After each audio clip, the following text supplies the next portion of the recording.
Assalamualaikum warahmatullahi wabarakatuh. Perkenalkan, nama saya Rifki Lazardia Priyansyah dengan NIM 1020224141. Dan pada video kali ini saya akan membahas tentang clustering dalam data mining. Jadi, kita naik dulu ke slide berikutnya, latar belakang. Jadi, saat ini data itu jumlahnya sangat begitu besar, tetapi seringkali tidak memiliki suatu label ataupun suatu penampung yang bisa membuat pengelompokan. Nah, disinilah clustering itu bisa digunakan. Dalam clustering ini, pada dasarnya itu adalah sebuah proses yang bisa mengelompokkan data berdasarkan kemiripannya. Di sini tertulis bahwa ada dasar peneripannya, itu ada dari menentukan jumlah cluster, lalu kedua menghitung jarak antar data, dan mengelompokkan data ke klaster terdekat. Jadi dari ketiga tersebut adalah cara untuk menggunakan clustering tersebut. Kenapa kita menggunakannya? Itu tujuannya adalah agar data di dalam satu kelompok yang sama itu mirip. Jadi clustering itu adalah teknik yang bisa membuat supaya data tersebut dalam satu kelompok yang mirip dan antar kelompok itu berbeda. Next. Ada jenis-jenis clustering. Ada dua jenis clustering yang saya ketahui, itu ada hierarchical clustering, itu sebuah metode yang berbentuk struktur yang bertingkat, yang disebut juga sebagai dendrogram.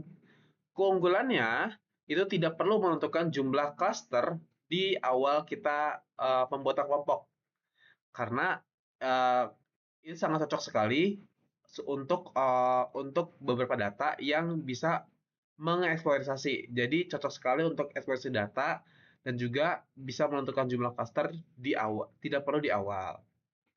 Hierarchical clustering juga itu terbagi menjadi dua. Uh, Nanti akan saya jelaskan. Lalu ada partition clustering, itu bisa memaksimalkan kemiripan dalam suatu cluster dan meminimalkan perbedaan clusternya. Jadi kalau hierarchical itu untuk suatu cluster yang bertingkat. Tetapi jika kalau partitioning clustering itu lebih terhadap kemiripan cluster tersebut ada, tetapi kita bisa meminimalkan suatu perbedaan cluster tersebut. Kalau misalnya hierarchical lebih ke dalam bertingkat strukturnya, kalau di partitioning lebih ke memperkelompokkan lagi perbedaan dari antar cluster-clusternya. Next, saya akan menjelaskan dari hierarchical clustering tersebut dulu ya. Hierarchical clustering itu tadi strukturnya itu bertingkat dan ciri-cirinya itu ada tidak perlu melakukan jumlah cluster di awal, cocok untuk eksplorasi data, hingga bisa untuk lebih fleksibel dan efisien, tetapi sensitifnya itu noise. Jadi banyak sekali noise yang bisa ditemukan di dalam hierarchical clustering.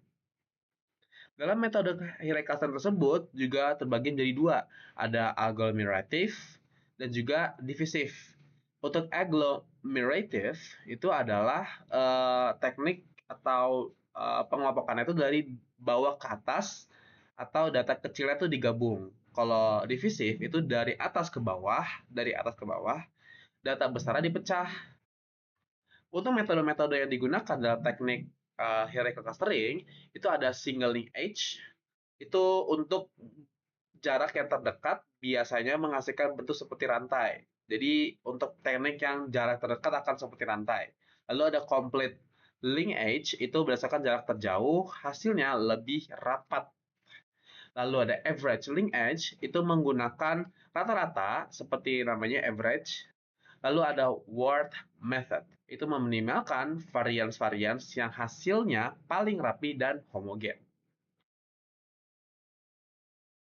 Oke, ada yang pertama itu, yang kedua itu adalah partition clustering. Nah, partition clustering ini ciri-cirinya itu adalah menentukan jumlah cluster juga lebih awal. Jadi kan kalau tadi hierarchical kan tidak perlu, tapi kalau partitioning itu perlu menentukan jumlah cluster dari awal. Lalu setiap datanya juga harus masuk dalam satu cluster tersebut. Eh, Sensitifnya mungkin adalah menggunakan pusat cluster. Jadi rawan perubahan yang lebih banyak, atau jika satu perubahan, maka perubahan lainnya juga bisa terkena. Tetapi itu sangat minim sekali dan memang itu cuma hanya sensitif case bug-bug yang akan terjadi, tapi itu sangat minim. Nah, metode yang bisa digunakan, metode teknik yang digunakan oleh partitioning clustering ini, itu ada key mains. Apa itu key mains? Key mains itu adalah penggunaan teknik yang digunakan dengan rata-rata, lalu tujuan kegunaannya itu lebih efisien dan juga tetap sensitif terhadap outlier. Jadi kalau ada outlier, bisa terdetek, jadi sensitif dengan outlier. Langkahnya itu yang digunakan untuk teknik key mains itu adalah menentukan jumlah kata tersebut, lalu mengelompokkan data tersebut di centroid atau di sentral terdekat, lalu memperbarui centroid tersebut hingga mengulanginya. Jadi dari menentukan jumlah, mengelompokkan, lalu memperbarui centroid, lalu diulangin lagi sampai hasil tersebut stabil. Itulah key mains. Lalu key medoids.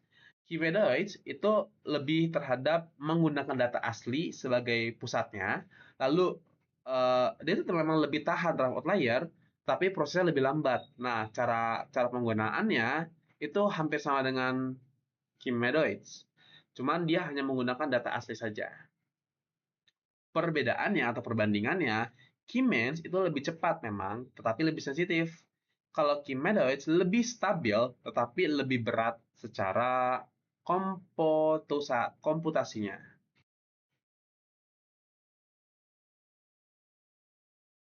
Baik, kesimpulannya adalah metode penting untuk menemukan pola dalam data tanpa label. Dengan dua pendekatan tersebut, yang utama itu ada hierarchical dan partitioning, yang masing-masing memiliki kelebihan dan kekurangan tergantung kebutuhannya. Jika memang saya sendiri memiliki kebutuhan data, study case itu data itu adalah harus lebih cepat dan lebih efisien, jadi saya akan menggunakan dari hierarchical. Tetapi kalau saya ingin melakukan yang lebih stabil, itu adalah partitioning. Ada plus minusnya, tapi bisa dikompensasi oleh pekerjaan-pekerjaan yang memang membutuhkan suatu deadline yang memang mensyaratkan untuk melakukan hal tersebut. Baik, terima kasih telah mendengarkan video kesimpulan dan juga video presentasi saya. Saya undur diri. Wassalamualaikum warahmatullahi wabarakatuh.